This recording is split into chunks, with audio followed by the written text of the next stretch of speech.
그러면 이제 이런 질문을 하실 수가 있어요. 아니 삼성전자가 얼마나 큰 회사인데 이런 회사가 갑자기 막 이익이 막 커진다는 게 좀 말이 안 되잖아요. 자, 재무 정보를 한번 보겠습니다. 자, 삼성전자의 재무 정보를 보면 2018년도, 19년도, 20년도, 21년도 4개년도가 이렇게 보통 나와요. 그러면은 매출액이 지금 억 원 단위인데 이런 거는 모르셔도 돼요. 이게 뭐 억 원이든 천 원이든 달러든 중국 위안화든 이거를 안 보셔도 됩니다. 뭘 보냐? 그냥 숫자가 커지는지 작아지는지만 보시면 돼요. 그러면 24, 23, 23 요번에 좀 늘었네요. 2021년도 올해 폴드랑 플립이 좀 팔려가지고 늘었는데 매출은 비슷하게 3년간 정체하다가 요번에 좀 늘었어요. 자, 순이익은 영업이익을 보는데요. 지금 2021년도 아직 집계가 안 됐네요. 2018년에 588을 벌다가 277로 반토막이 나고 조금 회복을 했고 이번 해는 안 나왔어요. 그러면 얘가 과거 3년 동안 성장한 회사라고 볼 수 없죠. 과거 3년 동안 월급이 같았잖아요. 아까 전에 예시 월급으로 따지면 800만 원 월급 같았던 사람이랑 똑같은데 요거는 저축액이라고 보시면 되는데 저축액도 늘었다고 보기 힘든데 근데 이게 삼성전자 주식이 이 상황에서 오르는 게 이상한 거예요.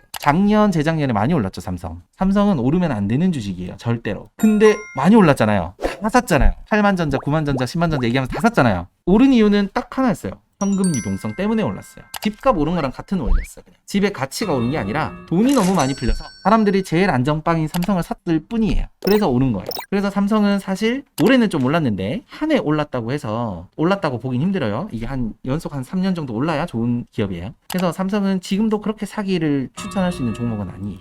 비유는 이해되시죠?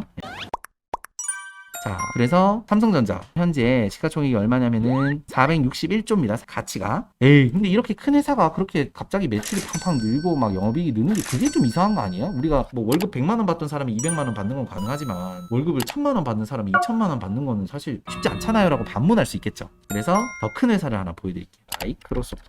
자, 마이크로소프트라는 회사는 이제 우리 윈도우 회사니까 다들 알고 계시죠? 자, 일단 이따가 다시 설명드리겠지만 외국 기업은 야후 파이낸스에서 보시는 게 좋고 어려워할 필요가 없는 게 크롬을 쓰시는 분들은 마우스 오른쪽 누르고 한국어로 번역 눌러주시면 번역이 됩니다. 그러면 여기 재정을 누르시면 되고요. 재정을 누르고 나면은 여기 총 수익이라고 나오는 게 이제 총 매출을 의미하고 영업이익이라고 하는 부분이 이제 뗄 거 다 떼고 남은 거 진짜 순이익 이렇게 보면 돼요. 얘는 시가총액이 얼마냐면은 마이크로소프트의 시가총액은 2771조, 삼성의 6배 큰 회사입니다. 지금은. 그런데 매출이 한국에서 보는 재무제표는 우리나라는 이렇게 뒤로 갈수록 연도가 증가하게 구성을 하고요. 미국은 뭐 이름 바꾸는 뭐 현우 킴 이런 것처럼 거꾸로 보게 돼 있습니다. 그거는 이제 그냥 나라별 특징이니까. 야후 파이낸스에서는 이렇게 봐주셔야 돼요. 이 앞에 있는 게 최근 연도다. 매출이 110 이게 뭐 거의 뭐 조 단위일 텐데 110, 125, 143, 168 예상치 176 매출 자체가 어마어마하게 증가하죠. 영업이익은 35, 42, 52, 69, 74 이렇게 증가를 하죠. 그러니까 회사가 크다고 성장하지 않는 건 아니에요.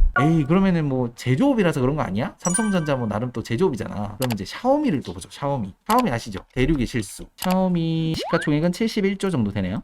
자, 샤오미도 요렇게 볼 건데 174, 205, 245로 늘고 있고 영업이익이 1200좀 됐다가 10배 늘었다가 또다시 2배 늘죠. 똑같은 제조업이라고 그런 것도 아니에요. 그러니까 회사가 크다고 꼭 성장 못할 이유도 없어요. 작다고 뭐 꼭 잘 성장하는 것도 아닙니다. 그런 취지에서 봐주시면 될 것 같아요. 자, 그래서 월급이 높다고 내년에 가치가 높아지지 않을 것도 없고 그렇습니다. 시가총액이 엄청 큰 기업이지만 성장하는 차이가 있다. 그 다음에 인텔이 현재 가치가 높더라도 미래 가치는 영업이익이나 이 재무제표에 결정이 된다. 그거를 한번 설명을 드렸고요. 자, 그러면 좋다. 미래 성장성이 좋은 우리가 4번만 보기로 했죠. 우리는 어차피 오르는 주식을 사야 되잖아요. 내릴 주식을 사면 안 되잖아요. 오를 주식을 사야 되는데 1번은 우리가 무시할 거고요. 우리가 건드릴 수 없는 부분이라 무시할 거고요. 현금 유동성은 큰 시그널을 드릴 거예요. 이미 오늘 드렸고요. 2022년은 주식하기 좋은 해는 아닙니다. 부동산 하기 좋은 해도 아닙니다. 땅 사기 좋은 해도 아니에요. 하지만 해야 돼요. 사막에서 살아남아야 됩니다. 살아남으면 내년에 물줄기 틀어지고 비 오고 하면 이제 잘 살겠죠. 준비를 하는 거죠. 쉽게 말하면. 자, 수요와 공급의 법칙은 우리가 배제한다고 했죠. 룰 아웃으로 그런 기업을 빼면 돼요. 기준은 정해야 되는데 삼성전자 400조 이하를 다 빼버리면 또 너무 빠지기 때문에 그래도